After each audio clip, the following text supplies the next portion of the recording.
New car sales figures are out for June 2024, and as expected, no one extra's buying milk floats. They've gone up by about 0.1%. It's neither here nor there. Plug-in hybrids, they've gone up, and normal hybrids, they've gone up. But as I explained in a previous video, that's simply a tax dodge to avoid paying business tax on your company car. So everyone's having hybrids to avoid it. So that's the reason that's gone up. And the manufacturers are still on 18% for all EVs, PHEVs, and whatever they call the normal hybrids, something else EV. They're still at 18% under the zero emission vehicle mandate. They need to be at 24% by the end of the year. They ain't never getting there in a million years, not a chance. So what happens next?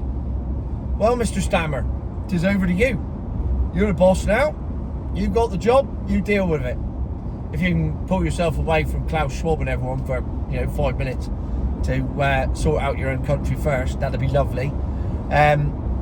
So what are you going to do? Because in 5 months' time, every car manufacturer and dealer and everybody in Britain that sold new cars for the last year is going to be facing huge fines of phenomenal proportions, millions, because of the zero emission vehicle mandate, which was introduced by the Tories. So you can scrap it if you want, except you won't, because that's not part of the plan, is it?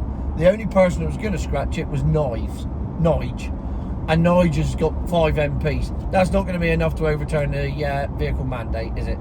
So that's not going to happen. So the question is, Mr. Stammer, what do you do? Because otherwise the car industry is going to go right up the Swanee. That may be your plan.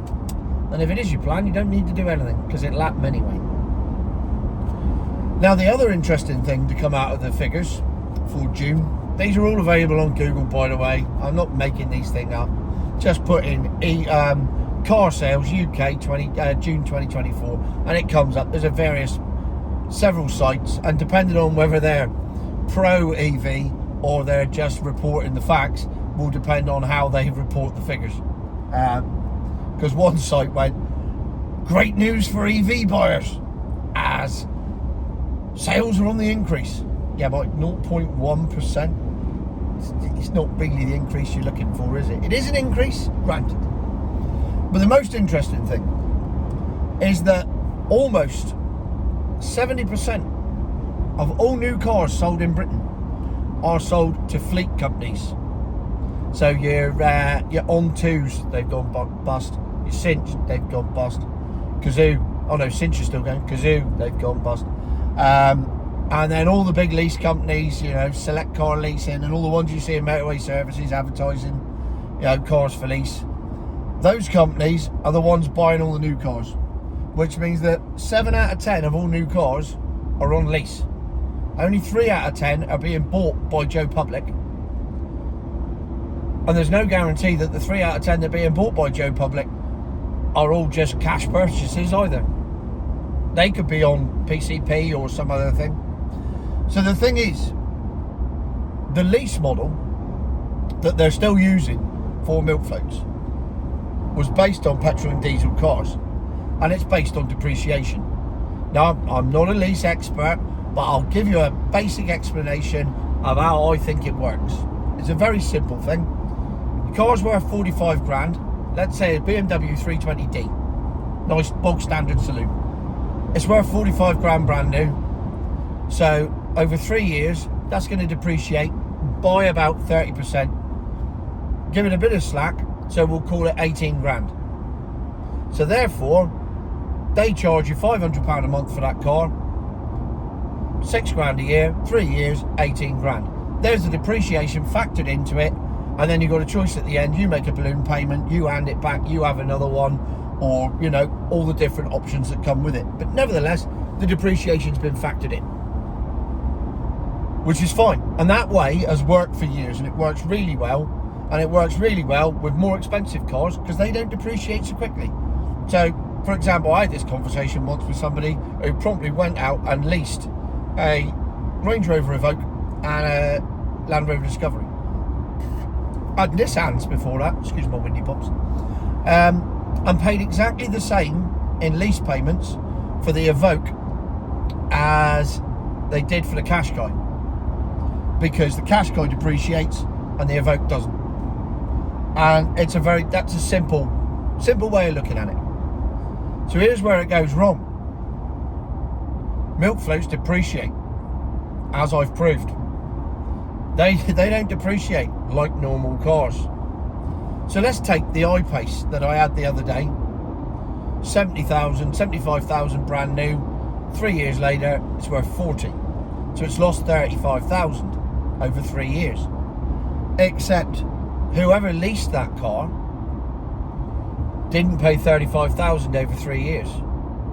Nowhere near it. They would have been paying, I would imagine, £600 a month. So 6, 12, 72. So they would have paid 21,000 over 3 years. Is that right? Yeah, 21,000 over 3 years. So they paid 21,000, but the car's depreciated by 35. There's 14 grand missing. Who's footing the bill for the 14 grand at the moment? Well, only the car companies. But this cannot continue. And they're still continuing to lease things. I can only assume there must be massive government subsidies going on, because we are now at the end of the 3 years. Really, it's only since 2020 that the milk float boom has took off. So we are now in the period where all the lease cars are being handed back. And as they're being handed back, their retail values being worked out. And there must be a few accountants sat scratching their heads. Like the, what did I pick up the other day? That had depreciated like you wouldn't believe. What was that? Last week, the Audi e-tron 55. Had depreciated from 75,000 down to 25,000. 50 grand over 3 years. 17 grand a year. Well, nobody's paying 17 grand a year, at least one of them. So someone somewhere is taking up that slack. Now, if it's not the car companies, it can only be the taxpayer. Either way, that slack has got to be taken up somewhere, and it cannot continue. This is a completely unsustainable business model. It can't continue. So the question is, when does it stop? When does the bubble officially go pop? Because it's got to. You cannot have a car on lease for £600 a month, pay 21,000 for it, and then lose 35, and there's a 14 grand difference. That 14 grand has got to go somewhere. So who is taking up the slack? This is the question, and this is the research that needs doing now. This is my own work for this week. Who is taking up the slack? And if nobody's taking up the slack, at what point is it all going to go bang like a huge firework? I don't know is the answer.